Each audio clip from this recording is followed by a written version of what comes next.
Hi guys, welcome to Pita Party, the podcast with me and Alli. Today our episode is sponsored by Metamorphosis, the tattoo and piercing shop based in London, professional body piercing and jewellery specialist since 1991. Hi Hey Alli, Daisy, how you how are going? you? I'm really good, thank you. It's like Good. 10 o'clock at night, so we're doing a little twilight podcast for me. Nice. Well, it Uh, is 2 o'clock in the afternoon, so today is a bit more of a reasonable time for me, so I'm I happy. know you've been the one getting all like the really chaotic. You got a couple of 2 a.m.s and 3 a.m.s for our IGTVs. That's Savage. okay. That's okay. I'm all good. I can do it. I'm a trooper. Now Danny's not with us today because she's got some things with Lily that are keeping her. So it's just Daisy and I. And today our topic we're going to be talking about absolute nightmare working experiences, and I think we've all been there. But in yachting, it's like taken to another level because you're usually living with the people that you're working with. And yachting attracts insane people. So um, it's kind of a lose lose situation in that respect. Absolutely. Yeah, Yeah, it definitely does. If below deck is something to go by. And we always say below deck is real. It is not scripted. So yeah. everyone is genuinely that insane. But Daisy, do you tell me some of your as a chief stew, I mean, that would be a whole nother level because not only if you're having bad experiences in the workplace, you're the one also needing to manage the situation. Do you know what? For me, actually, since I've been chief stew, I haven't had any like crazy experiences. I think, it's all kind of normal stuff that I've dealt with in the sense of, it's a lot of pressure, there's a lot of responsibility. It's, difficult because you're dealing with these high profile clients. You're also dealing with the captain who's also under a lot of pressure. So, my experience since being a chief stew, yeah, there's good days, bad days, but I think overall, it's been mostly positive. My experience that stands out is actually the last job I had before I became chief stew, and this experience definitely pushed me to become chief stew because I was like, fuck this shit. I am not working with batshit crazy women anymore. I am going to be my own boss. It's good So inspiration. yeah, I know it really did. I haven't been a worked under someone since then. There's so many crazy You were people out there. inspired to aspire. Exactly. That is pretty much it. That was almost like, wow, must be almost like 8 years ago now. Oh, wow. So I joined a boat, a second stew on a big sailboat in Florida. And it was obvious that the chief stew, wanted other girls before me, which was fine. It was my first second stew job. I think it was my first second stew job. So it was a big, kind of leap for me. And it was obvious she was trying to hire other girls because of the way that the conversation was going back and forth. And eventually I got the job. And, I was super stoked, even though it was a big jump for me. We all need to take that leap at some stage in our career. Mm. So I arrived and she was just insane. She was such a fucking bitch. Honestly, it was Oh my gosh. bizarre. And I hate to say it because I think it makes me sound like I have a big head, but I honestly think she was so jealous of me. It was weird. So Really? basically, yeah, it was a strange experience. We were in the shipyard. So in the shipyard, it's super chilled, especially as a second stew. Like you're just cleaning, you're just taking inventories. It's really not a stressful time for the interior. And she would like do stuff to like catch me out. So we would like, she'd be like, right, let's go down to the wine cellar. And we go down to the wine cellar and she's like, tell me about these wines. And I'm like, what? She like pick up a Pop random quiz. bottle of wine. Yeah. And be like, tell me about the grape variety. Tell me this, that. And I was like, oh my What? God. Okay. obviously didn't know the answer. So she would get so pissed off, would like be like stomping around, was super rude to me. I was like, this is insane. Then we would like other times we go down to the cabin and she'd be like, how do you detail this cabin? And it was almost like a trick. Like I was like, what? I'm like, and then I'm like, I don't know, like you just clean it. I didn't know what answer she was looking for. So I was almost set up for failure. Mm. And she's like, wrong. She's like, you start from the top and you vacuum. And I was like, oh my God, this is great. I was like, what? I'm like, we're just fucking dusting a room and making a couple of beds. Like, I can't believe I can. This is like, I'm being wrong at this. What So the there, hell? yeah, it was not very nice. So we were there for a few months and I kind of got deeper then. So I was kissing the bosun. Now we didn't sleep together because this woman scared me so much that I was like, I'm about to be fired. I can't fuck this woman off any more than I have. So me and him were just kissing, like having fun. And I was the shipyard's quite social and I was quite popular. I was going out every weekend. I had lots of friends. And she was obsessed with it. I was like, why do you not care if I'm going out on a Friday night? It's like, oh, of course, Obsessed in Daisy's what going way? out. Like she wanted to join in, or I don't know because she was older and I think basically her fiance, I can't remember if they were engaged at the time, but very, very serious boyfriend was the first mate. So I was 27 maybe at the time. She was maybe like in her 30s. And we Mhm. just weren't really friends. But of course, she could join if she wanted to, but I don't think she wanted to either. So it was really, that was what was so weird about it. I was like, why do you care what I'm doing with my free time? Mm. So she brings me down to a cabin one day. And this is why I'm pretty sure she was just jealous of me. And she's like, you lied to me on your CV, blah, blah, blah. And I was really upset because I was like, oh my God, did I? Like, did I embellish my CV? So then I ended up pulling Oh up my my CV and god. I was like, no, this is all factual. Like, whatever way you interpreted it, that's on you. But this is fact, what I've done. But we were down in the cabin and she's like, it starts getting quite heated. And she's like, yeah, and you're awful, like fucking everyone. And I was like, what? I was like, You're I haven't fucking everyone. yeah, What I the? haven't slept with it. And that was when I knew. I was like, oh, I was like, your issue is that I'm popular and some of the boys fancy me. I was like, this isn't about Mm. anything else. I was like, why is my sex life even relative to what's going on? By the way, I didn't sleep with anybody during that period. Me and this guy were kissing. And I was like, now the truth is coming out. I was like, Mm. you're insane. So then the boat sells. So I've only been there for 2 months at this stage. The boat is sold. And uh, what had happened is all the HODs decided to leave and put in their um their oh God, sorry, I can't think of the word. Give me the Resignation? word. Yes, their letter of resignation. And the junior crew were a bit like, oh, maybe we'll stay on. You know, we were all a bit new, whereas the HODs had all been there for a long time. So it was their time to depart. So everybody got a severance package. But what had happened the day before is while I was in my cabin. Now, by the way, she can see me. I'm in the cabin and she's sitting on the crew mess couch and she can see me and she sends me an email where I'm like looking at her, To whom it may basically. concern. La la Pretty la. much. Exactly. And was like, we're extending your probation because we're not happy with your work. What? And it really upset me because obviously I can see her and I'm like, why aren't you talking to me about this? Secondly, if you're not happy with Awkward. my work, why are you extending my probation? Just fire me or let me go. Mm. And thirdly, it all made sense the next day when we all got our severance packages because everybody else got like a 3 months page, but because of my probation got extended, I got nothing. So yeah, and she That's knew the so boat was being shitty. sold.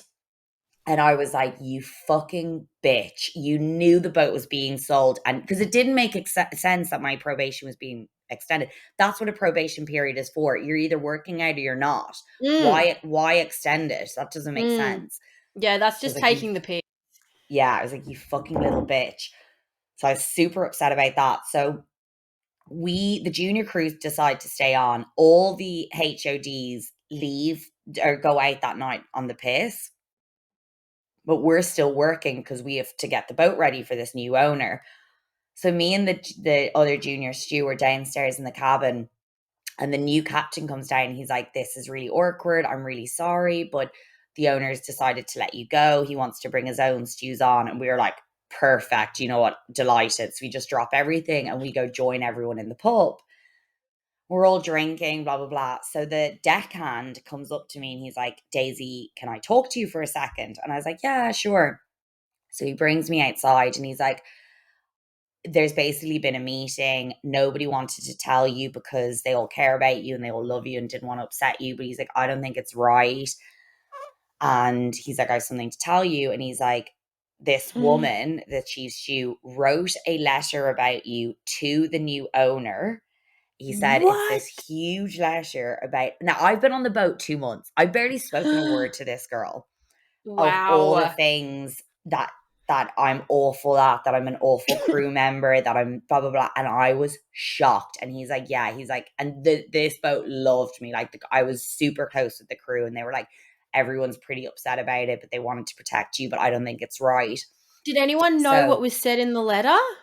I tried to get the letter because I wanted to sue her for slanderism, because that's illegal. You're not allowed to Uh, write an opinion, a personal opinion of your of somebody on a basically a legal document. That becomes legal once it's written. And this was all personal. This wasn't there was nothing factual, like being like, "Oh, she was late for work," or she was given a verbal warning. It was just like, "I think Daisy's a bad crew member," blah blah blah. So I never got my hands on the letter. But Damn. I think it was basically that, like basically being like, she's not a team player, she's all bullshit and nothing factual. Mm. Um, so anyway, we went our separate ways, and I said, "Fuck this shit. I'm gonna get my first chief stew job," which I did on this amazing, incredible sailboat that I stayed on for 3 years. And 7 years later, I still go back and freelance, and I'm super close with the captains and the owners. But yeah, that was my nightmare Oh, experience where I got can you bullied. imagine if she knew how much she pushed you into getting a chief stew role, and now look at you, you're the chief stew on below deck sailing yacht. Like, you've Yeah, done fuck pretty you, bitch. well. That's what happens Yeah. when you bullies push you to be a better version of yourself. So thank you to Totally. all the bullies out there in the Yeah. world, because Thank you and without fuck you, you. I wouldn't be here. Exactly. Oh my god, I wonder if she watches. Yeah, that was, and I know people who've worked with her since then, and people who've worked in the same boats, and she's renowned for just being a miserable bitch. And Mm, with those people, it's always them, not you. And I'm fine with the experience now, but for at the time, it was horrendous. I didn't know how to deal with it. I didn't know what I was doing wrong. It was just insane. And I still to this day truly believe that she was just jealous of me, and jealous of maybe my confidence. mm. But that was, I think, up there with one of my worst working experiences of my life. But like you said, it's just pushed me to be in the place I am now. So Yeah. yeah, Hideous experience, but look at you now. exactly. Oh my god, that's horrible. Well, my biggest nightmare working experience is something that you're very familiar with, Daisy. But I mean, anyone who is listening who has watched the season of Below Deck, I mean, we've talked enough about what happened on Below Deck, but no one knows what happened on the crossing.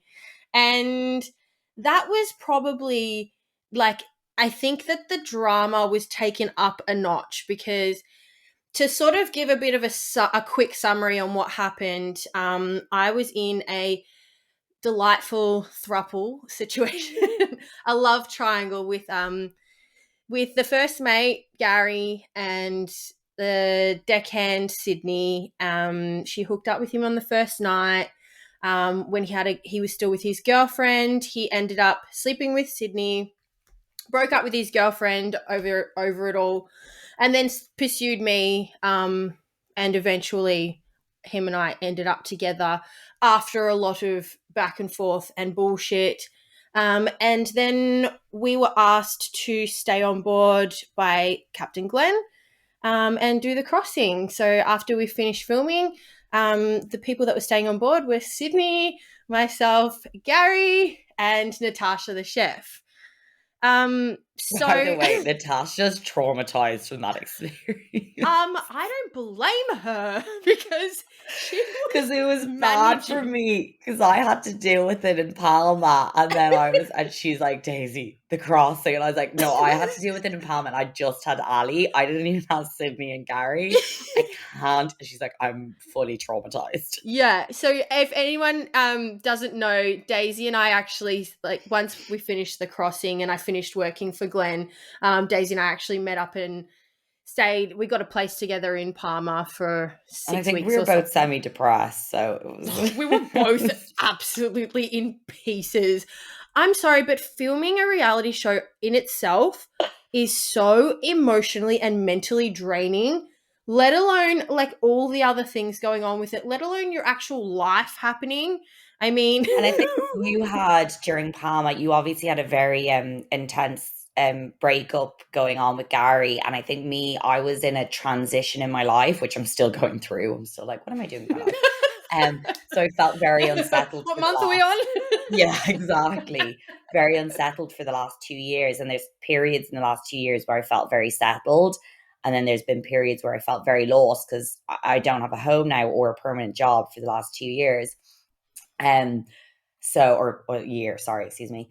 But I think at that period with between your intense breakup and me not knowing what I'm doing with my life, we were going through a lot together.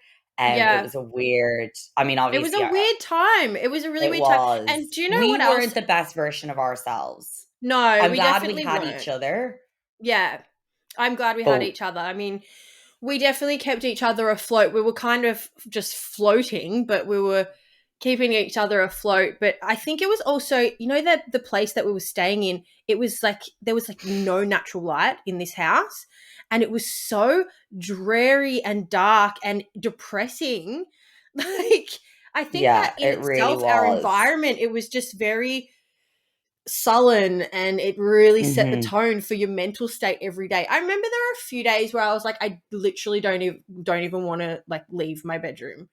I was Yeah. just like, No, I and it totally wasn't. agree. I think there was so much going on, and you trying to get back to Australia, the breakup with Gary, me and my personal things that you know about, Mm. and also like feeling so lost, and then this dark apartment, and it was almost appropriate for how we were feeling.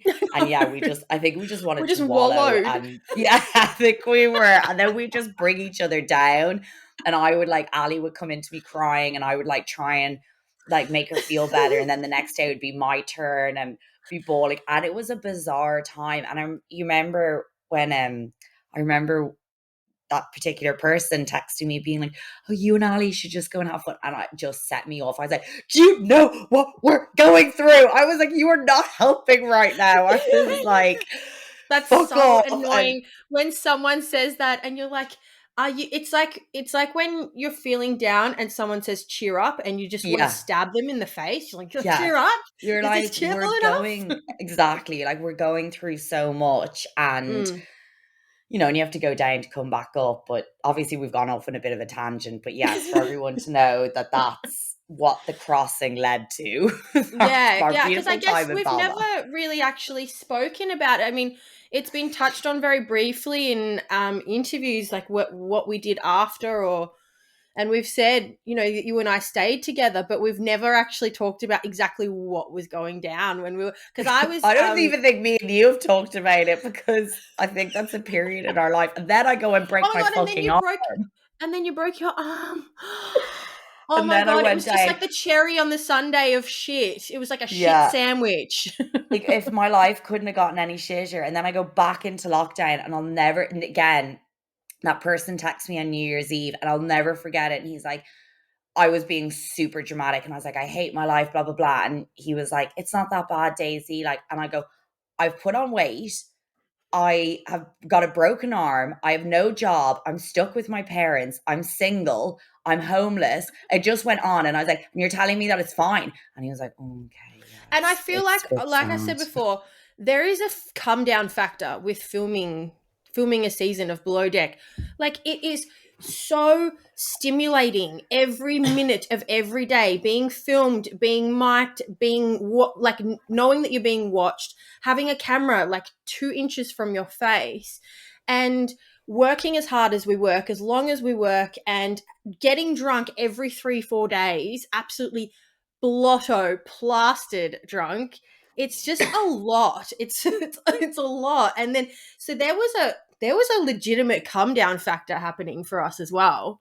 It Yeah, and was you have to deal with all the aftermath. You have everything that would and then the happen in the anxiety six of like, weeks. yeah, the anxiety of like, okay, now what to expect, like this is going to air, and what am I going to look like, how am I going to be Mhm. portrayed, like you sort of sending yourself insane going like that, going through that, because we've never done something like this before. And you watch reality shows like The Bachelor where they actually go out of their way to make people look insane, and you don't know how this program is going to be portrayed. And I mean, Mhm. obviously I feel like it was very fair. I think that you probably agree.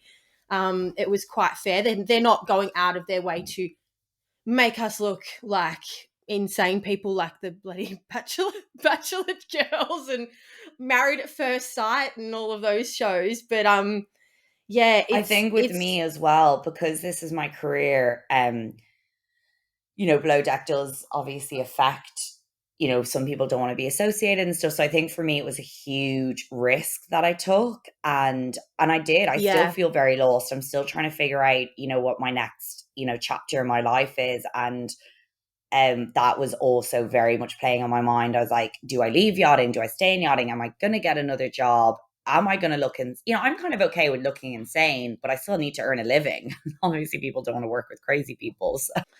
Yeah, Daisy, I just like I think I have proper PTSD from from that period. But honestly, like to go back to the crossing, Yeah, so like, what happened on the crossing? oh my What? god. So you obviously know, but I'm going to tell you because we've got to tell our listeners. I'm going to tell you, sort of go over it again. And you probably have forgotten actually. But I found out at the minute we finished filming. If anyone remembers, anyone who did watch the season, if anyone remembers the final night when we had the sudsy hot tub party. So I found out that Gary actually tried it on with Sydney in the hot tub when I was in the hot tub with them. So this is Well, you literally need to divulge more. okay. So I was in the Basically, laundry room. that hot tub party, so much happened. So much And happened. like people saw like 2 minutes, and I was like, oh And my we God, I didn't cannot. we didn't know how much actually happened until after. But I So the actually whole night, Ali and well, this I already told the world about this with my live. Ali and Sydney were making out in the hot tub the whole night. And then I honestly apparently I honestly Gary was touching Sydney's private parts. And so was Sydney touching Gary's private parts. Well, we're all in the fucking hot tub. wait, she was touching him as well. I didn't know that I part. think so. I can't say Oh verbatim because I can't remember. I blocked that my period in my god, it life. But never no, I'm ends. pretty sure it was the two of them at I each other, and feel nobody could see anything because of all the hot tubs. And I'm the fucking Egypt in the background going, oh, this is so much fun and innocent. And little do I know that everybody's doing like hand jobs under the I know, and fucking Colin's sitting there in his suds. jeans, fully dressed.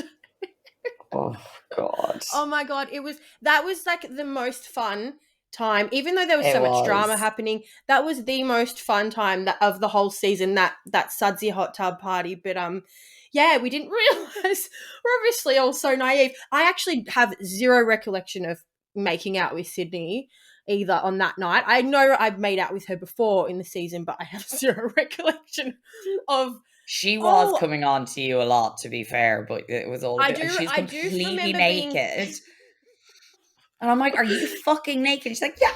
And I'm like, oh my God. Do you realize where you are? She's like on top of you in naked, and I'm Oh like, I'm just God. trying to fucking have a drink in a hot tub. I'm Oh, like, why am I watching this porn? I'm like, what is happening? this is not the porn I was subscribing to either. What the fuck is going on? Well, obviously, we all had massive hangovers the next day, so it's always fun to find out some bad news when you're got anxiety going on. But I learnt of Sydney being touched by Gary in the hot tub because she was telling someone from production when they were everything was we wrapped filming, everything was over.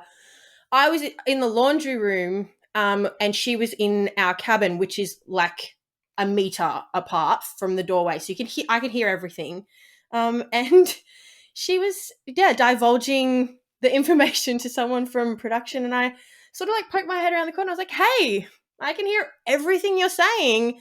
What the fuck am I supposed to do with this? I'm about to go on the crossing. I've committed to Glenn. We're in a pandemic. You can't just get replacement crew just at the snap of fingers like you normally would. So I've genuinely committed to Glenn on a different level to do this crossing. He had no other interior. I was the only interior that was going. And I'm laughing now because I like it's just like ridiculous how much bullshit went down. But I pulled Sydney aside and I was literally just like, it was the first time that I said, you have to stop. Stop this. I know it's not just him. You always blame him. I know it's you as well. And I'm not going to let him get away with this. I'm also going to say the same things to him, but please have some respect for me. Like, please. I was literally begging her, like, please. And she sort of like, I don't know, it's like something like clicked in her head. And she finally heard me. So then I had to go and talk to fucking Gary and be like, so I heard this was going on. That was a conversation that, I was just like so fed up with him by then. And that conversation set the tone for my attitude towards him for the rest Of of the course, you're crossing. gonna And have it. Enough is enough, and exactly. And it was one of those situations I'm like, it is so hard to live and work with the person that I really like, that I've been involved with, and the girl that he's been trying to mess around with on the side, plus has slept with her, and that girl reciprocated. I was like, I don't know what's worse, what's couldn't harder for me write to this stay. shit. Yeah.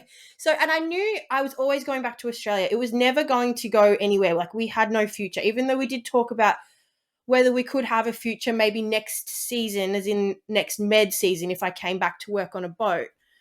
That's 6 months away. I'm trying to get back home to Australia. I've got a life. I've got another job, my diving job. That was my priority. And Gary was definitely not worth staying around for.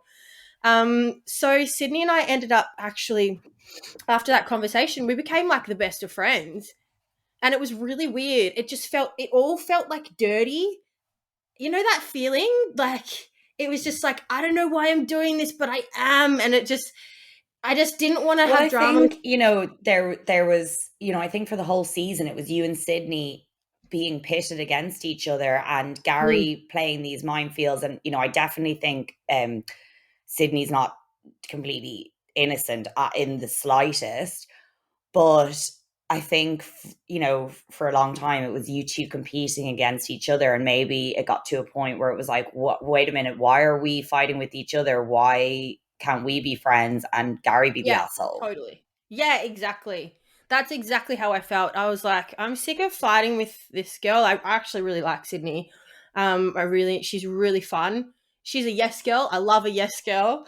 And yeah, I was like, I'm just sick of fighting. And then we And we Gary became. completely gets away unscathed every time. He And it's like, always he gets away with never, everything. I yeah. And hate he, myself for letting him get away with as much as I did.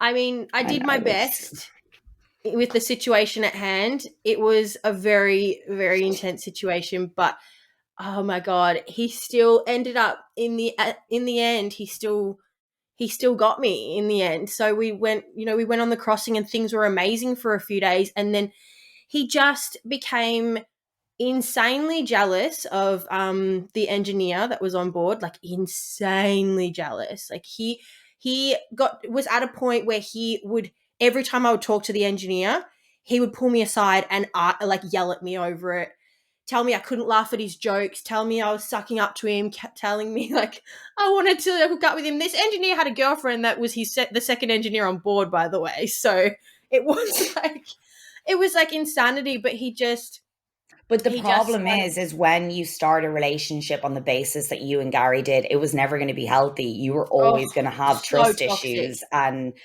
that's, the sad reality of beginning a relationship on a negative note. So I'm not. Absolutely. It And doesn't surprise me at all. it brings me back to what you said before about, I'm not calling him a bully, but how you said this bully that you had to deal with, that was the reason that you pushed yourself further. And honestly, I'm in the most healthy, amazing relationship of my entire life right now. And I've got a baby on the way, and I'm so happy in my love life. Like, I'm so settled. And it's because I was like, I'm never, ever going to put up with that again. Like, the next person that I'm with is never going to treat me like that. And it was like, it was one of those, it just propelled me forward. And then, this amazing relationship fell into my lap with someone Well, that of I've been course, we friends with have for to turn all our negative experiences into positive ones. That's why we totally. need negative experiences in our life. So obviously that worked out for you in the end. I'm still waiting for that to happen to me, but Oh, I know, Daisy. We're actually going to do a podcast in the future with all three of us, and we're going to talk about finding love. And Daisy's journey of finding love is yeah. colorful. I've yet to happen to what's happened to Alli to me, but stay I mean, positive. I've I'll had stay positive. yeah, totally. I've had so many shitty boyfriends. It wasn't just one Gary. There were plenty of Garys, but on varying levels in different ways. But just the toxicity. I've definitely had plenty of that, but finding someone who, not because we have been friends, my partner and I, we've been friends for 12 years. So I know him. I know him as a person. He is just exactly who he presents himself to be. So there's no nasty surprises in this relationship. And that's why we're able to move forward so quickly. And we both trust each other wholeheartedly, because yeah, it's that getting to know you period. Like, when I first set foot on Parsifal on day one, I didn't even think I would be attracted to anyone. And then next minute, I'm like crying in Palmer in a dark apartment with Daisies and her broken arms. So I'm like, how did I get here? Yeah, it's mental Yeah, for but sure. to kind of conclude my nightmare working experience, I ended up actually leaving the boat. I couldn't deal with Gary anymore. There was just too much damage Was had it been just done. mainly the jealousy? I think, but you also felt, I think, he changed, Yeah, he like did. the He checked out. He totally checked out. He just wasn't the fun, charismatic, well, because bubbly, social. he got you, and then the game was over. Absolutely. And The did say thrill. he has said that he loves the thrill of a chase. I mean, it's a very immature thing, but I mean, I guess everyone loves a bit of a chase to a degree, but he takes it to that next level. He definitely Mm. does. And I just so happened to fall into the trap in the end. But yeah, I just couldn't get past the bullshit that went down. And then on top of that, I was with a guy that wasn't even that fun to be with and was also yelling at me all the time because I was talking to a coworker. So I'm like, what am I doing here? I ended up leaving the boat, because we all did, once we finished our crossing, we all actually did stay on board and work for Glenn for a period of time. But I ended up leaving the boat and I went traveling, met some friends around Europe, and Saw then me in finally met up with you, Florence. Daisy. And You then got to Gary was meet my crew. That was fun And then though. I know it was. We still had. I think we still made the most of our experience in Spain. You and I. I mean, Yeah. the Yeah. best. No, we had a lot of fun. I'm glad we had each other. It was just a dark period in our life. That's all. Yeah, I was locked out of my own country. That was a whole different level of stress in itself. So I was like stressing about that. But the minute I got back to Palma, because that was where Parsifal was docked, the minute I got back there, Gary was like, I want to meet up with you. I want this and this with you. I want us to be together.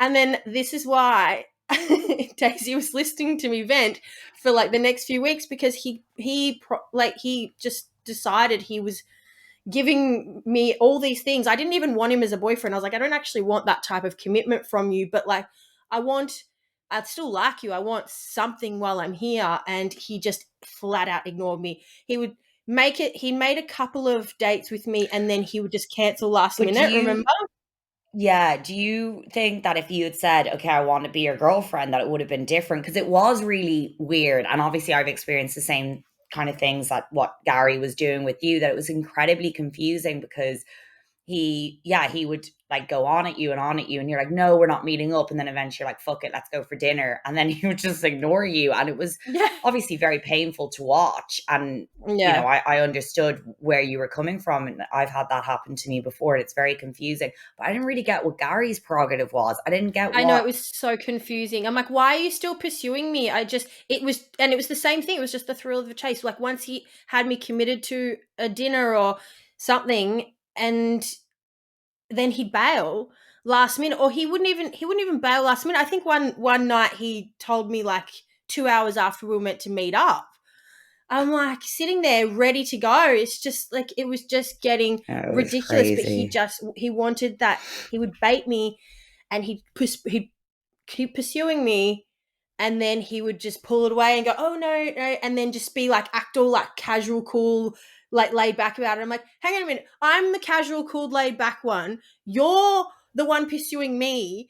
How did Then this? you How did I and get here? exactly, and you know, it's gaslighting because you get so upset and so crazy, and then he's like, "You see, you're crazy," and you're like, "Well, no, you pushed me to this point. I'm like, Like why would you treat you're talking someone? about this exact moment, whereas you're not talking about the whole day that led up to, you know, it's 11 p.m. and you're bawling, crying, but it's like, well, there's a whole day that of bullshit that you had to deal with that led you to that point, and suddenly you're the crazy one." I was like, "Oh my god, I know. like really."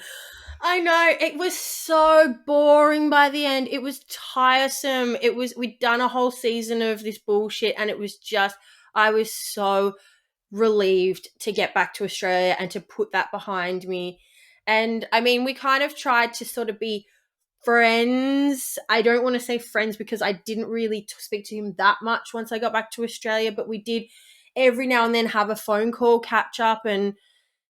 Um and then, oh no, it was actually when I was in quarantine. I was in quarantine for 2 weeks, and then I ended up flying up to see my friends, which is when Benny and I ended up together only a few weeks after that. So there was a very short, because then that's when I sort of was like, I'm clocking off from you. I'm focusing on this. And yeah, so it was a very short time where we were friends. And then we had the reunion, and we all know how that went.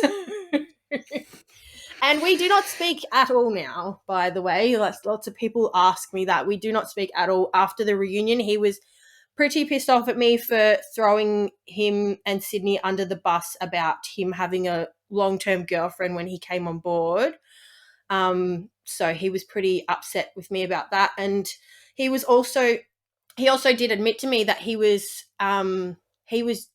jealous and upset that I was having a baby and I was in a committed relationship. And he lost.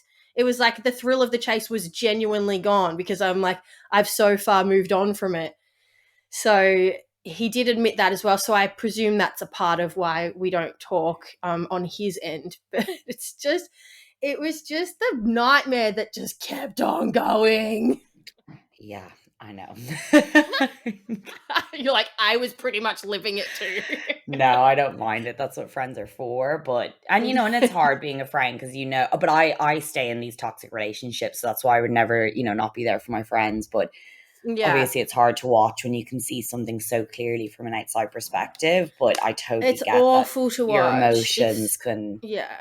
yeah. I And wonder you what it and would I be. knew from day one it was never had a future either. So it was like all these people For being what? hurt. And yeah, it was like, if I genuinely had thought that there was any sort of future, I might be like, okay, fair enough. But you two live very different lives. Like you said, you were going back to Australia. He'll stay being a yachty. I think he isn't anywhere near close to settling down. There's so many different aspects to it. And I was like, oh, all these people are going to be hurt and all these tears are going to be shed. And like you said, for what? But For what? on the Yeah. other side, like you said, you need these experiences to make you a better version of yourself. And yeah, it's just part of life. It definitely is. Yeah. And note to self, never ever get involved in another boatmance, which I obviously won't be because I'm in a relationship and I'm having a baby. But if that so happened to be my path again, hell fucking no am I ever I going will down never this. get involved with a Oh boatman's. my god. Yeah, Cannot. you have to I'm deal with smarter enough than just having the that. people around you doing I am smarter than that. I've been doing this way too long to do that. I But should have yeah, seeked out your advice from the start before. that's what everyone says. I'm like, I told you so, but Yeah. Oh god. but no, Well, you need to learn this on your own. So yeah. Yeah, you do. Yeah, you definitely do. And that's the thing with love as well. With finding love, having relationships, everything that comes with it. You have to make the mistakes on your own and you have to feel the pain and you encapsulate that into your memory bank and you say, I am worth so much more than this and I will never put up with it again. And it takes many mistakes for most human beings to eventually be able to snap out of like bad situations or constantly attracting toxic situations. But you definitely do get to your breaking point, and I definitely did with that was honestly my breaking point. I was like, I'm not never going to put up with this crap again. No, hell no. Like, and then I had to yeah, relive it by well, watching it good on for you. TV. I'm like, ugh. I know. Thank God Had it's over. enough. I know. But this has Well, been fun, Daisy. always my It's been a pleasure. pleasure. I'm sure you're so sick.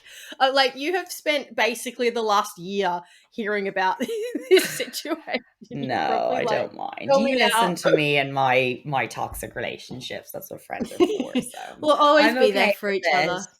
Yeah, exactly. Oh, cool. Well, thanks, Daisy. I'm going to head off to bed, and I'm going to see you in a couple of weeks. We've got another Pita Party next week podcast with just Danny and I. Obviously, we've still got the IGTV going on our Instagram pages, so make sure you're still checking them out because we've got some really cool guests that we've been having and some more exciting guests to come. And then we'll have the three of us back in